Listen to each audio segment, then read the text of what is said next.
Хадгаламжинд байгаа хэдэн төгрөгөө эргэлдүүлж өсгмөр байдаг. Банкны хадгаламжаас өөр хөрөнгө оруулалтын ямар хэлбэр байдаг юм бол?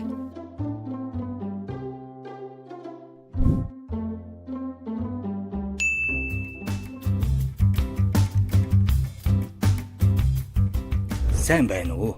Би хувьцаанд хөрөнгө оруулах талаар судалж явна. Одоогоор мөнгөө банкнд хадгалуулдаг юм л да. Хувьцааны талаар сайн мэдэхгүй байна. Та зөв газараа иржээ. Хувьцаа бол хөрөнгө оруулалтын нэг гол хэрэгсэл өгөөд хадгаламжтай харьцуулахад өөрийн гэсэн онцлогтой бас давуу сул талуудтай үнэт цаас юм.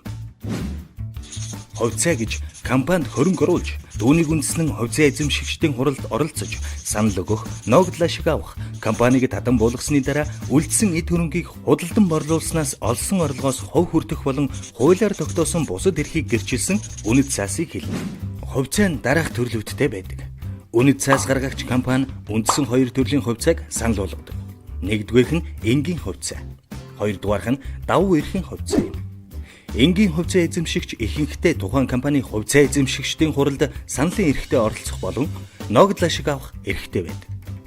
Харин давуу эрхийн хувьцаа эзэмшигчид саналын эрхгүй боловч тогтмол хэмжээний ногдлоо шигийг энгийн хувьцаа эзэмшигчээс тэргүүн ээлжинд авах эрхтэй байдаг.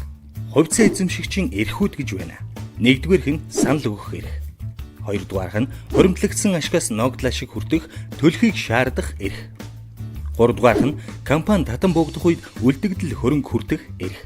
Дөрөвдүгээрх нь тэргүүн ээлжинд хувьцааны арилжаанд оролцох эрх. Тавдугаарх нь компаниас хувьцаагаа эргүүлэн худалдан авахыг шаардах эрх. Зургадугаарх нь мэдээлэл авах эрх.